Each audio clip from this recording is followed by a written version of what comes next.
अस्सलाम वालेकुम, मेरा नाम तौसीफ़ है। क्रिकेट से ताल्लुक़ है। एज़ अ प्लेयर थोड़ी सी पाकिस्तान में डोमेस्टिक क्रिकेट खेली, उसके बाद न्यूजीलैंड में खेली, इंग्लैंड में, आयरलैंड, डेनमार्क, काफ़ी सारे मुल्कों में कोचिंग भी की और कुछ अरसे से उसके बाद स्पोर्ट्स मैनेजमेंट में आ गया और डायरेक्टर ऑफ क्रिकेट रहा एक रीजन का न्यूजीलैंड में। और तो ये थोड़ा सा मेरा बैकग्राउंड है। आजकल हमारा लॉकडाउन चल रहा है तो हमने कहा वीडियोज़ बना लें। अच्छा, आज की जो वीडियो है वो रमीज़ राजा साहब की अपॉइंटमेंट पे है एज अ चेयरमैन पीसीबी। और जो रूमर्स आ रहे हैं, कुछ उनके अपने बयानात भी आ रहे हैं टीम सिलेक्शंस के बारे में और ओवरऑल क्या कहते हैं कोचिंग सेटअप के बारे में। तो मैं अपने कुछ 2 सेंट्स देना चाहूँगा इस बारे में, क्योंकि मेरी फील्ड रही है और ऑब्वियसली मैं पाकिस्तान से बाहर भी मैंने सेटअप्स देखे हैं, करीब से देखे हैं क्रिकेट बोर्ड्स के, तो उसके बारे में मैं थोड़ा सा अपनी ओपिनियन शेयर करना चाहूँगा। अच्छा, first of all Ramiz Raja obviously एक I think his father was a bureaucrat, पढ़ी लिखी फैमिली से हैं, MBA किया हुआ है उन्होंने खुद से पंजाब यूनिवर्सिटी से आई थिंक, और लाइट बैंक में ऑब्वियसली एज अ क्रिकेटर खेलते थे। रिटायरमेंट के साथ ही वो कमेंट्री में आ गए। फिर 2003 में ड्यूरिंग परवेज़ मुशर्रफ के दौर में उनको आई थिंक चेयरमैन और CEO पीसीबी लगा दिया था 2003-2004 में। उसके बाद से दोबारा वो अपने इसमें चले गए, दोबारा से वो कमेंट्री कर रहे थे और टीवी प्रोग्राम कर, विच वाज गुड। हमने ऑब्वियसली इतने अरसे से वो सस्टेन कर रहे हैं तो I am sure he is doing a good job there. अच्छा, अब जो क्वेश्चन है वो ये है कि सिलेक्शन का प्रोसेस क्या था। आई नो कि he is in the good books of Imran Khan which is fine, however उन्होंने तकरीबन 18 साल से तो कोई स्पोर्ट्स मैनेजमेंट का एक्सपीरियंस नहीं है ना, और बिल्कुल भी नहीं है। तो ये किस तरह हो सकता है कि यार आपने एक बंदे को बिल्कुल ज़ीरो एक्सपीरियंस के साथ मतलब ज़ीरो एक्सपीरियंस इसलिए कह रहा हूँ कि किसी भी फील्ड का ना स्पोर्ट्स मैनेजमेंट का उनका एक्सपीरियंस नहीं है, अपार्ट फ्रॉम दैट 1 year ही spend as a CEO 18 years ago। अच्छा, अब उसमें क्योंकि ये जो आपका है चेयरमैन सबसे ऊपर होता है क्रिकेट बोर्ड का, तो और मेरा ख्याल है कि उसकी कोई जॉब एडवर्टाइजमेंट नहीं होती और आई थिंक डायरेक्टली अपॉइंटेड। अब उसमें ड्रॉबैक्स क्या हैं और प्लस क्या हैं। अच्छा, अब अगर यहाँ के हिसाब से हम देखा जाए तो यहाँ के हिसाब से भी ऊपर जो आते हैं वो ज़्यादातर फॉर्मर क्रिकेटर्स ही होते हैं या फिर जिनका स्पोर्ट्स मैनेजमेंट का एक्सपीरियंस होता है, नॉट नेसेसरली क्रिकेट का, किसी भी स्पोर्ट्स को ऊपर से आप मैनेज कर सकते हैं अगर आपने किया हुआ है तो फिर देयर इज़ अ पाथवे। तो अब हुआ ये कि कुछ बयानात साथ ही इनके अपॉइंटमेंट के आना शुरू हो गए कि यार इनके अपने बयानात भी थे। आई डोंट नो कि अब ज़रा कि हमारी प्रेस से आए हैं तो कितना सच है कितना झूठ है। एनीवेज, मिसबाह उल हक जिस तरह चोर रास्ते से आए थे उसी तरह चोर रास्ते से चले गए। Waqai Yunus obviously resigned because he was working with Misbah ul Haq and he probably didn't think it's gonna work। Ramiz राजा के कुछ बयानात आए टीम सिलेक्शन के बारे में। आई डोंट नो कि उनके अपने बयानात थे या प्रेस ने सिर्फ उनके बिहाफ पे कह दिया। अगर तो उनके अपने बयानात थे तो वेरी अनप्रोफेशनल, उनका काम नहीं होना चाहिए। ये बहुत नीचे की बातें हैं जो टीम सिलेक्शन हो गई और कोचेज़ वगैरह हो गए, सब कुछ ये नीचे। इसलिए मैं कह रहा हूँ कि चेयरमैन का काम ऊपर से ओवरसी करना है ना, ठीक है। उनके नीचे डायरेक्टर ऑफ क्रिकेट होंगे, डोमेस्टिक क्रिकेट के मैनेजर होंगे, कोचिंग मैनेजर होंगे, मुख्तलिफ एक स्ट्रक्चर होता है ना। आई एम श्योर कि क्रिकेट बोर्ड का भी प्रॉपर स्ट्रक्चर है। अब मसला ये होता है कि आपने सबसे ऊपर वाले बंदे को कहीं से उठा के बिठा दिया तो वो गलत है, क्योंकि सिस्टम में काफ़ी सारे लोग ऑलरेडी काम कर रहे होंगे ना, और all of a sudden change of personnel at the top who doesn't have any experience does not help।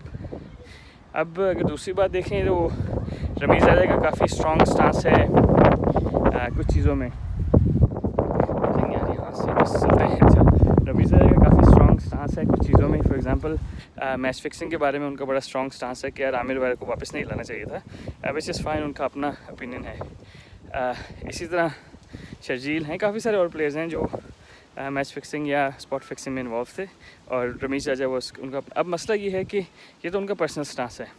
उनका पर्सनल स्टांस अगर फीस चेयरमैन ऑफ क्रिकेटिंग बॉडी, उनका पर्सनल स्टांस इतना मैटर नहीं करना चाहिए। It has to be a calculated thing right, कि अगर आमिर बारे को नहीं खिलाना, जिसको भी नहीं खिलाना, जिस भी वजह से, you have to have give a valid reason. If a person is not picked for Pakistan, you have to come up with the logic right. अभी टीम सिलेक्शन में अचानक ही बहुत ज़्यादा बोंगियाँ तो नहीं कह सकते, लेकिन it was very strange selection right. Specially world cup है, इतना बड़ा इवेंट है. अंदर की खबरें तो ये है कि काफ़ी लोग खुश नहीं हैं, लेकिन I don't know if it is to do with change of coaches, कि जो मिसबाह उल हक ने रिज़ाइन कर दिया और वकाई यूनुस ने भी रिज़ाइन कर दिया, या उनको खुद निकाल दिया गया. अब उससे हुआ ये है कि अब जो टीम इन्होंने सेलेक्ट की है उसमें काफ़ी बड़े बड़े क्वेश्चन मार्क्स हैं. आई डोंट नो कि इस टीम सिलेक्शन में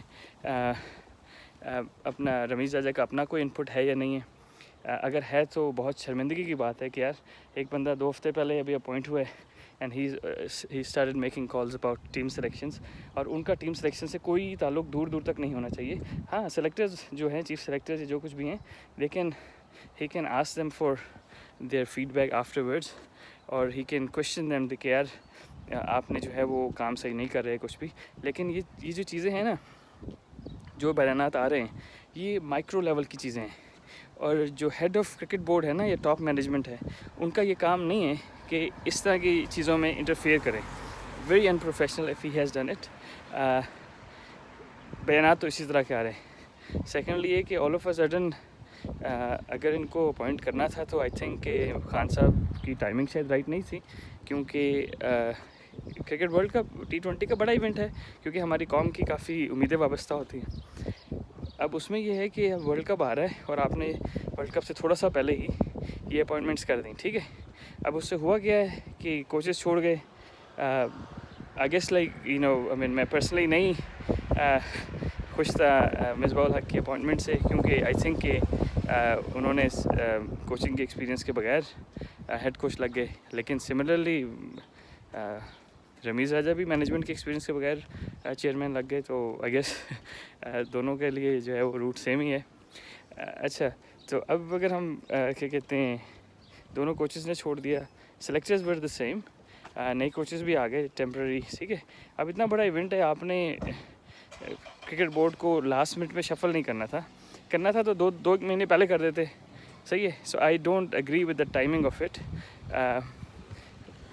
रिगार्डलेस ऑफ कि यार सही बंदा अपॉइंट किया कि नहीं किया, लेकिन I think it was too close to the world cup. अब अगर आप सिलेक्शन देख रहे हैं तो काफ़ी सारे क्वेश्चनेबल चीज़ें हैं कि आप कुछ प्लेयर्स पे इन्वेस्ट कर रहे थे, ऑल ऑफ अ सडन उनको पुल आउट कर दिया. कुछ प्लेयर्स पे बिग क्वेश्चन मार्क्स हैं और आपने उनको एक्सपीरियंस के बगैर खिला दिया. तो जो कंसिस्टेंसी है ना सिलेक्शन में, वो नज़र नहीं आ रही, और ये अभी हुआ है recently. So I don't know if it has a connection with Ramiz Raja. I really hope it doesn't. So overall, I guess कि Ramiz Raja, मतलब obviously he can talk. I mean he's a good commentator. He's a good host. Management का उनका experience बिल्कुल नहीं है.